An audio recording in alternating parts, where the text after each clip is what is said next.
बहुत समय पहले एक बहुत ही खूबसूरत गांव था किशनगंज। किशनगंज पहुंचने के लिए लोगों को एक नदी पार करनी पड़ती थी। उस नदी में कुछ नाव थे जो लोगों को इस पार से उस पार छोड़ा करती थी। इसी खूबसूरत गांव में एक भोला नाम का किसान रहता था जो खेती बाड़ी का काम करता था। उसकी पत्नी तारा गर्भवती थी, लेकिन फिर भी वो भोला के लिए खेतों पर खाना ले जाया करती थी। अरे तारा, कितनी बार तुमसे कहा है कि तुम ऐसी अवस्था में इतना काम मत किया करो और इतना मत चला करो, लेकिन तुम हो कि मेरी एक बात भी नहीं मानती हो। सुन ली आपकी बात, परंतु ऐसी अवस्था में मैं जितना फुर्ती दिखाऊंगी हमारा होने वाला बच्चा भी उतना ही फुर्तीला होगा। अच्छा छोड़ो ये सारी बातें, मैं आपके लिए गरम गरम खाना लेकर आई हूँ, जल्दी से खाना खा लेते हैं। वो दोनों हमेशा एक साथ ही खाना खाया करते थे। तारा जल्दी जल्दी खाना निकालती है और दोनों साथ में बैठकर खाना खाने लगते हैं। ऐसे ही 9 महीने बाद जब तारा की डिलीवरी का समय आया और उसे हॉस्पिटल में एडमिट किया गया, तो डिलीवरी होने के बाद तारा की मृत्यु हो गई। तारा ने 2 जुड़वा बेटियों को जन्म दिया था। तारा की मृत्यु के बाद गांव की औरतें भोला के घर आई और बोली, भोला, ये तुम्हारे साथ बहुत गलत हुआ। तुम्हारी पत्नी बहुत कम उम्र में ही तुम्हें छोड़कर चल बसी। बेटा, अभी तुम्हारी उम्र ही क्या है, तुम्हारी 2 छोटी छोटी बच्चियां भी है, इनके खातिर तुम्हें दूसरी शादी कर लेनी चाहिए।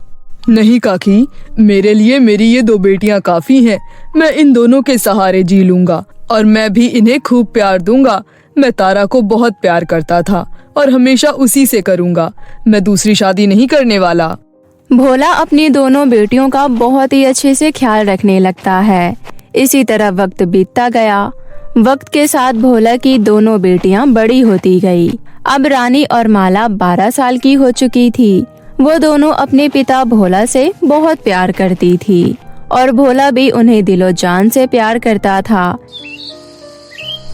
एक दिन रानी और माला अपने पिताजी से कहती है, पिताजी, आपने हमें कहा था ना कि जब हम बड़े हो जाएंगे तो आप हमें तैरना सिखाओगे। तो पापा, अब हमें तैरना सीखना है। हाँ बेटी, मुझे याद है। तो चलिए ना पिताजी, हमें तैरना सीखना है। बेटी, इन दिनों मुझे खेतों में बहुत ज्यादा काम है। खेतों के काम से फ्री होते ही मैं तुम दोनों को तैरना सिखाऊंगा। तो पिताजी, आप खेतों के काम से कब तक फ्री हो जाएंगे? बेटी, यही 3-4 दिन में। 3-4 दिन बाद पक्का आप हमें तैरना सिखाओगे ना? हाँ मेरी बेटी, 3-4 दिन बाद पक्का। 3-4 दिन बाद भोला अपने खेतों के काम से फ्री होकर अपनी दोनों बेटियों को लेकर गांव की नदी के पास जाता है और पहले भोला नदी में उतरता है और कहता है, देखो बच्चों, पानी में उतरकर सबसे पहले तुम्हें अपने हाथ को ऐसे ऐसे करना है और साथ के साथ पैरों को भी ऐसे चलाते रहना है। मुझे ध्यान से देखो। रानी और माला गौर से अपने पिताजी को ऐसे करते हुए देख रही थी। पानी से बाहर आकर भोला कहता है, चलो माला बेटी, अब तुम कोशिश करो। ठीक है पिताजी। माला ने पानी में उतरकर तैरने की कोशिश की। पहले तो वो तैर नहीं पा रही थी। थोड़ी देर कोशिश करने के बाद माला को धीरे धीरे समझ आ गया। माला को देखकर रानी ने भी कोशिश की। थोड़ी देर प्रैक्टिस के बाद दोनों को बहुत अच्छे से तैरना आ गया। फिर क्या था, रोजाना दोनों नदी के पास आकर तैरने का अभ्यास किया करती थी। एक दिन भोला सोचता है, मैं कब तक अपनी बेटियों को यूं ही टाइम पास के लिए नदी पर तैरने भेजूंगा। अब मुझे अपनी बेटियों के भविष्य के बारे में सोचना होगा। मुझे उन्हें पढ़ाना होगा, तभी उनका भविष्य उज्जवल हो सकेगा। इतना सोचकर भोला गांव के सरपंच के पास गया और बोला, सरपंच जी, मुझे रानी और माला का जन्म दाखिला चाहिए। वो तो मैं दे दूंगा, लेकिन तुम जन्म दाखिले से करोगे क्या? सरपंच जी, मैं अपनी दोनों बेटियों को पढ़ाना लिखाना चाहता हूँ। वो ऐसे घर पर कब तक बैठी रहेंगी? क्या तुम अपनी लड़कियों को पढ़ाना चाहते हो? तुम शायद ये भूल रहे हो भोला, हमारे गांव की कोई भी लड़की पढ़ने नहीं जाती है। अगर तुम अपनी लड़कियों को पढ़ने भेजोगे तो गांव की और भी लड़कियां बोलेंगी कि हमें स्कूल जाना है।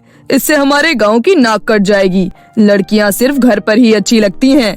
आप जो भी सोचो सरपंच जी, मैं अपनी बेटियों को पढ़ाना चाहता हूँ। आप बस मुझे उनका जन्म दाखिला दे दीजिए। भोला के कहने पर सरपंच भोला को रानी और माला का जन्म दाखिला दे देता है। घर आकर भोला अपनी बेटियों से कहता है, बच्चों अब बहुत हो गई मस्ती। अब से तुम्हें रोज स्कूल पढ़ने जाना है और पढ़ लिख कर एक अच्छा इंसान बनना है। सच पापा, हम स्कूल जाएंगे? हाँ बच्चों, मैं कल ही तुम्हारा एडमिशन पास के स्कूल में करवा दूंगा। भोला अगले दिन ही अपनी बच्चियों का एडमिशन स्कूल में करा देता है। रानी और माला रोज नदी पार करके स्कूल जाया करती थी, क्योंकि उनका स्कूल नदी पार करके था। भोला अपनी बच्चियों को पढ़ता हुआ देख बहुत खुश था।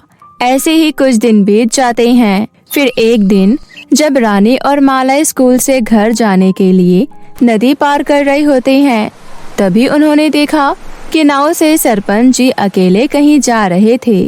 तभी अचानक सरपंच के नाव का संतुलन बिगड़ गया और सरपंच जी नदी में जा गिरे और मदद के लिए पुकारने लगे।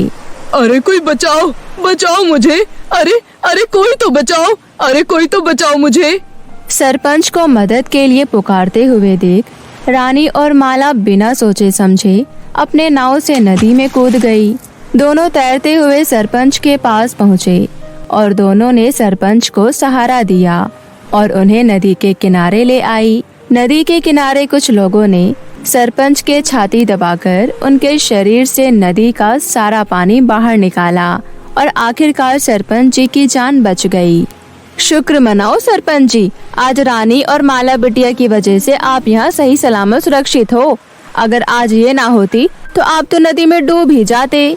ये सब सुनकर सरपंच कहता है, तुम दोनों का बहुत बहुत शुक्रिया बेटा, तुम दोनों बहुत ही बहादुर हो। भोला सही में बहुत भाग्यशाली है जिन्हें तुम जैसी दो बेटियां मिली। बेटी मुझे माफ कर दो, मैं तुम्हारी पढ़ाई के खिलाफ था, लेकिन अब मैं चाहता हूँ कि मेरे गांव की हर एक लड़कियां स्कूल पढ़ने जाएं और अच्छी शिक्षा प्राप्त करें। ये सुनकर गांव की लड़कियां बहुत खुश हो जाती है और सरपंच रानी और माला को अपनी जान बचाने के लिए कुछ पैसे देता है और बोलता है, बेटी इन पैसों से तुम अपनी पढ़ाई का पूरा खर्चा उठाना। और भोला, तुम्हें आज से खेतों में मेहनत मजदूरी करने की कोई जरूरत नहीं है। मेरे कारखाने में मैनेजर की जरूरत है। तुम कल से ही मेरे कारखाने पर काम करने आ जाना, मैं तुम्हें अच्छे खासे पैसे दे दूंगा। ये सब सुनकर भोला बहुत खुश होता है।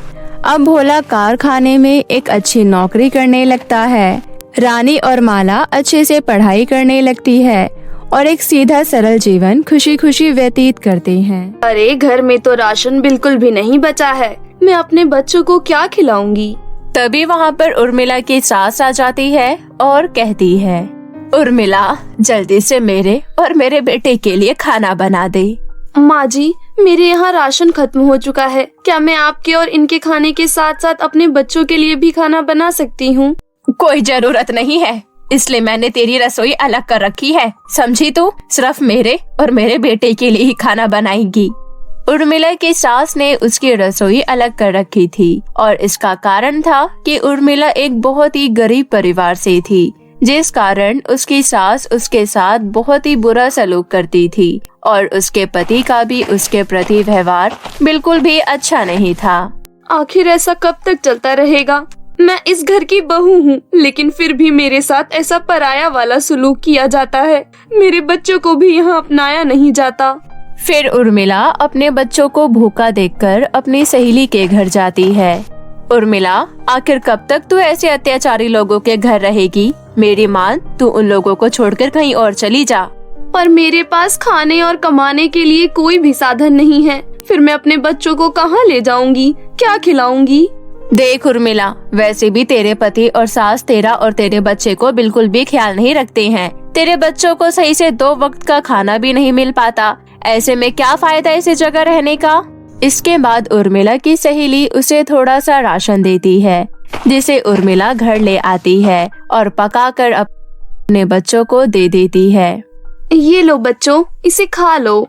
माँ, आप भी हमारे साथ खाना खाइए।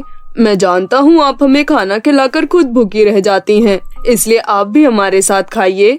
अपने बच्चों की ये बात सुनकर उर्मिला की आंखों में आंसू आ जाते हैं और वो भी उनके साथ 2-3 निवाले खा लेती है। फिर रात होने पर वो अपने दोनों बच्चों को लेकर घर के बाहर आ जाती है। बच्चों, हम लोग इन लोगों का अत्याचार और नहीं सह सकते। अब हमें यहाँ से जाना होगा। ऐसा कहकर उर्मिला अपने दोनों बच्चों को और थोड़े से कपड़े लेकर घर से निकल जाती है। वो जंगल के रास्ते आगे बढ़ने लगती है। रात काफी हो जाती है और वो लोग थक भी जाते हैं, इसलिए उर्मिला जंगल में ही अपने दोनों बच्चों के साथ सो जाती है। फिर सुबह होते ही वो लोग दूसरे गांव में पहुंच जाते हैं, जहां हर कोई अपने ही काम में लगा था।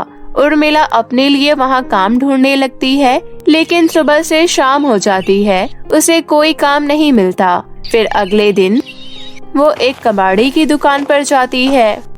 भाई साहब, मुझे काम की सख्त जरूरत है। क्या आप मुझे कुछ काम दे सकते हैं? हाँ, ये मेरी कबाड़ की दुकान है। यहाँ पर काम तो है। यहाँ प्लास्टिक वाला सामान और लोहे वाला सामान अलग करना है। इसके बदले मैं तुम्हें शाम को पैसे दे दूंगा।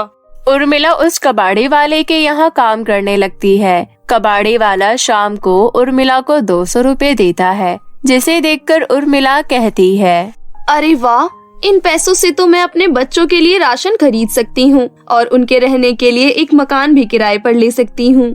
जिसके बाद उर्मिला एक मकान किराए पर ले लेती है। अब उसका रोज का ही दिनचर्या यही बन जाता है। शाम को जो पैसे मिलते हैं उससे वो अपने बच्चों के लिए खाना लाती और उन्हीं पैसों में अपने घर का किराया भी भरती। धीरे धीरे समय ऐसे ही बीत रहा था। अब सर्दियों का समय आ रहा था। एक दिन अचानक जब उर्मिला अपना काम कर रही थी तो उसे कबाड़े में एक हीटर दिखाई देता है।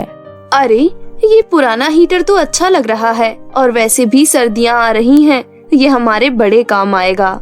इसके बाद वो अपने मालिक से पूछकर उस पुराने हीटर को घर ले आती है, पर वो उसे चलाने की कोशिश तो करती है, पर बहुत कोशिशों पर भी वो हीटर नहीं चलता। उसके बाद ऐसे ही उर्मिला एक पानी का ग्लास उस हीटर के आगे रख देती है और कुछ ही देर में वो ग्लास सोने के ग्लास में बदल जाता है, जिसे देखकर उर्मिला हैरान रह जाती है। अरे, ये कैसे हो गया? ये मामूली सा गिलास सोने के गिलास में कैसे बदल गया? इसके बाद उर्मिला एक पतीला उठाकर उस हीटर के आगे रख देती है और वो पतीला भी सोने का बन जाता है।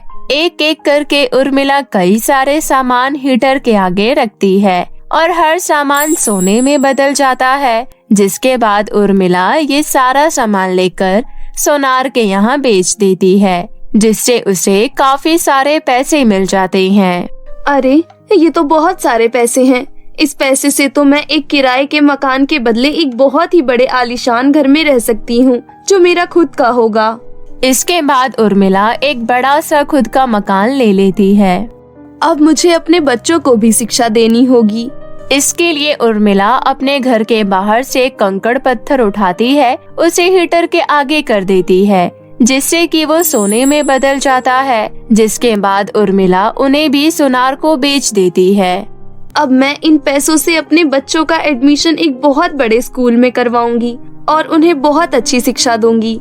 फिर उस सोने से मिले पैसों को लेकर वो अपने बच्चों का एडमिशन एक बहुत ही बड़े स्कूल में करवा देती है और उस जादुई हीटर की वजह से उर्मिला अपनी आर्थिक स्थिति भी पूरी तरीके से ठीक कर लेती है। जिसके बाद उर्मिला अपना शौक पूरा करने के लिए कपड़े सिलने लगती है और उसी का बिजनेस करने लगती है, जिससे वो कुछ ही दिनों में बहुत ज्यादा प्रख्यात हो जाती है। साथ ही साथ बहुत ज्यादा अमीर भी हो जाती है। अखबारों, मैगजीन और टीवी में उसका इंटरव्यू आने लगता है। उर्मिला की सास और बेटा बैठकर टीवी देख रहे होते हैं। अपने बहू को टीवी में देखकर उसकी सास कहती है, अरे देख बेटा, तेरी भगोड़ी बीवी टीवी में आ रही है। बहुत अमीर हो गई है आजकल तो, ना जाने इतने थोड़े समय में इतनी अमीर कैसे हो गई। मैं तो कहती हूँ तू अभी के अभी इसके पास चले जा और माफी मांग ले। अगर हम इसके साथ रहेंगे तो हमारे वारे न्यारे हो जाएंगे। हाँ माँ, तुम बिल्कुल ठीक कहती हो। इसके बाद उर्मिला का पति उर्मिला के घर चले जाता है और अपने घुटनों पर बैठकर उर्मिला से माफी मांगता है। मुझे माफ कर दो उर्मिला, मुझसे बहुत बड़ी गलती हो गई। मैंने तुम्हारे साथ बिल्कुल भी सही नहीं किया, पर मुझे अपने किए पर पछतावा है। तुमने मेरे और मेरे बच्चों के साथ बिल्कुल भी अच्छा सलूक नहीं किया और अब तुम्हारे किए की कोई माफी नहीं है। मैं अपने बच्चों के साथ बहुत खुश हूँ और मेरी जिंदगी में तुम्हारी कोई जगह नहीं है। ऐसा कहकर उर्मिला अपने पति के मुंह पर दरवाजा बंद कर देती है, जिसके बाद उसके पति को सच में पछतावा होता है और वो वापस अपने घर चला जाता है। यहाँ उर्मिला काम करके और भी ज्यादा फेमस हो जाती है और अपने बच्चों के साथ हंसी खुशी एक जीवन बिताने लगती है। तो दोस्तों, अगर आपको हमारी ये कहानी अच्छी लगी हो तो हमारे चैनल को अभी सब्सक्राइब कर लें।